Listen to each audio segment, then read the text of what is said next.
आज हम एक बहुत ही प्रभावशाली किताब सोचो और अमीर बनो पर बात कर रहे हैं। हाँ, नेपोलियन हिल की क्लासिक। बिल्कुल।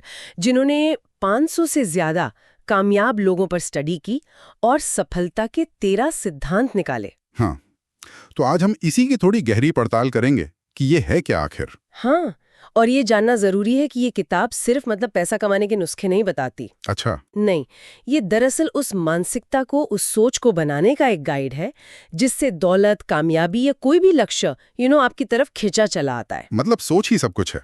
कोर आइडिया यही है, हमारे विचार हकीकत बनाते हैं। पर सवाल ये है कि कैसे? सिर्फ सोचने से? वही।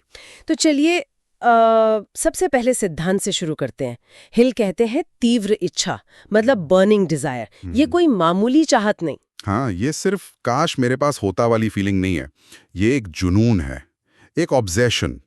हिल तो इसे हकीकत में बदलने के लिए बाकायदा 6 स्टेप्स का फॉर्मूला देते हैं। ओह हाँ, वो 6 स्टेप्स क्या हैं वो जरा संक्षेप में बताएं। देखिए, पहला, तय करें कि आपको ठीक ठीक क्या चाहिए। ओह बिल्कुल। साफ। दूसरा, आप उसके बदले में क्या देने को तैयार हैं, क्योंकि मुफ्त में तो कुछ नहीं मिलता। तीसरा, एक निश्चित तारीख तय करें जब तक आप उसे हासिल कर लेंगे। फिर एक पक्की योजना बनाएं, प्लान। और सबसे जरूरी, उस प्लान पर तुरंत काम शुरू कर दें। ओके, तुरंत एक्शन। और फिर ये सब कुछ साफ साफ लिख लें। लक्ष्य, बदले में क्या देंगे, तारीख, प्लान, सब कुछ। और छठा, इसे दिन में 2 बार पढ़ें, सुबह उठने के बाद, रात सोने से पहले। लेकिन सिर्फ पढ़ना, जैसे तोते की तरह? नहीं नहीं, बिल्कुल नहीं। यही तो कैच है। इसे पूरे विश्वास और भावना के साथ पढ़ना है। महसूस करना है कि वो आपको मिल चुका है। ये अपने अवचेतन मन को, मतलब सबकॉन्शियस माइंड को प्रोग्राम करना है। अच्छा, जैसे वो एडविन सी बार्न्स की कहानी है जो एडिसन के पार्टनर बनना चाहते थे। बिल्कुल परफेक्ट उदाहरण। उसके पास ना पैसे थे, ना एडिसन से जान पहचान।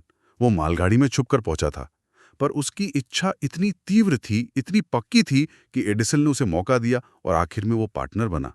वो इच्छा शक्ति थी। तो इच्छा तो ठीक है, पर कई बार हालात इतने मुश्किल होते हैं कि यकीन नहीं आता।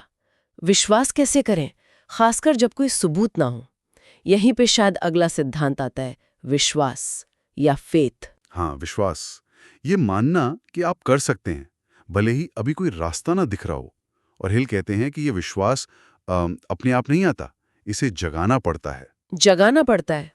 कैसे? आत्म सुझाव यानी ऑटो सजेशन से। वही जो हमने अभी बात की, अपने लक्ष्य को बार बार दोहराना, लेकिन पूरे यकीन और भावना के साथ। मतलब महसूस करना जरूरी है। बहुत जरूरी। हमारा अवचेतन मन वो तर्क नहीं समझता, वो भावनाओं की भाषा समझता है। डर, शक, ये विश्वास के बिल्कुल उल्टे हैं।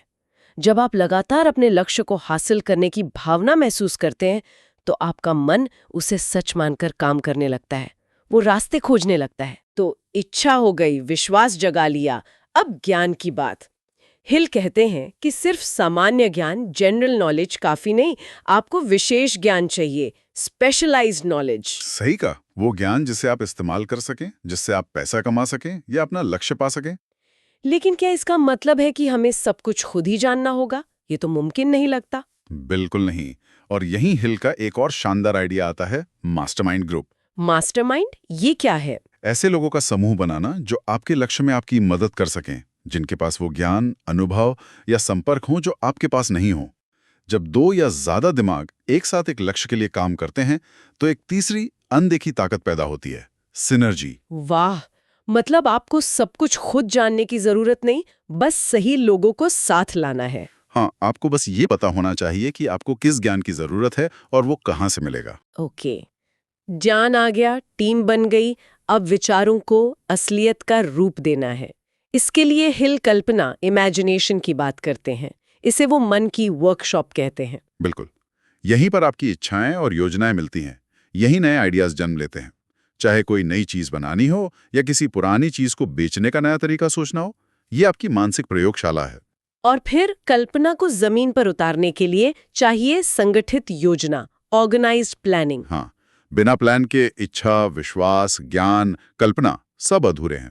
प्लान बनाना होगा कि कैसे लक्ष्य तक पहुंचेंगे। लेकिन कई बार लोग परफेक्ट प्लान बनाने में ही अटक जाते हैं। यही तो। हिल कहते हैं, प्लान शायद परफेक्ट ना हो, कोई बात नहीं, जरूरी है कि तुरंत एक्शन लें, काम शुरू करें। ज्यादातर लोग यही चूक जाते हैं। और अगर पहली योजना फेल हो जाए तो उसे हार ना माने। वो सिर्फ एक सिग्नल है, एक फीडबैक है कि प्लान में कुछ गड़बड़ है। प्लान बदलो, लेकिन लक्ष्य नहीं, रुको मत। यहाँ एक और दिलचस्प बात हिल कहते हैं कि जो लोग सफल होते हैं वो फैसले जल्दी लेते हैं, हाँ, जल्दी फैसले लेते हैं और अगर जरूरत पड़े तो उन्हें धीरे धीरे बदलते हैं। जबकि असफल लोग वो फैसले लेने में बहुत टालमटोल करते हैं और फिर उन्हें जल्दी जल्दी बदल देते हैं। अनिर्णय मतलब इनडिसीजन सफलता का बहुत बड़ा दुश्मन है। ये अक्सर डर से पैदा होता है। डर, हाँ। और फैसलों पर टिके रहने के लिए शायद अगला सिद्धांत जरूरी है, दृढ़ता, परसिस्टेंस। बिल्कुल। इच्छा, विश्वास, योजना सब बेकार हैं अगर आप मुश्किल आते ही हार मान लें। दृढ़ता ही वो चीज है जो आपको टिकाए रखती है। जैसे वो हिल की मशहूर कहानी है, सोने से 3 फीट दूर। हाँ, 3 फीट फ्रॉम गोल्ड। वो आदमी सोने की खान खोद रहा था, मेहनत की पर सोना नहीं मिला। उसने हार मान ली, अपने औजार बेच दिए। और फिर जिसने खरीदे उसने सिर्फ 3 फीट और खोदा और उसे सोने का भंडार मिल गया। सोचिए, वो पहला आदमी सफलता से सिर्फ 3 फीट दूर था जब उसने हार मान ली। उफ, मतलब दृढ़ता ही वो आखिरी धक्का है। हिल उन 6 बुनियादी डरों की बात करते हैं जो हमें रोकते हैं। कौन कौन से हैं वो?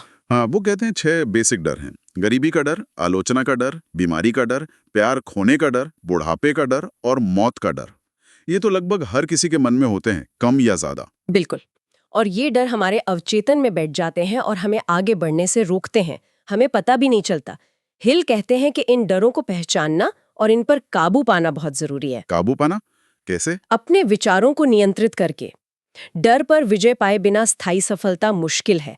ये आपके हाथ में है कि आप डर को पोसते हैं या विश्वास को। तो कुल मिलाकर इस पूरी चर्चा का सार यह है कि हम वही बनते हैं जिसके बारे में हम गहराई से सोचते हैं, पूरी भावना और लगन से। हाँ, विचार हकीकत बन सकते हैं, लेकिन सिर्फ तब जब उनमें तीव्र इच्छा हो, अटूट विश्वास हो और लगातार कर्म मतलब एक्शन जुड़ा हो। और डर ही असली दुश्मन है। बिल्कुल।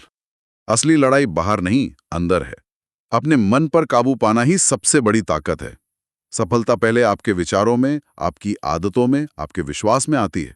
बाहर तो वो बाद में दिखती है। तो चलिए, सोचने के लिए एक आखिरी विचार छोड़ जाते हैं। अगर हमारे विचार ही सचमुच हमारी दुनिया बनाते हैं, तो आज हम अपने मन के बगीचे में कौन से बीज बो रहे हैं?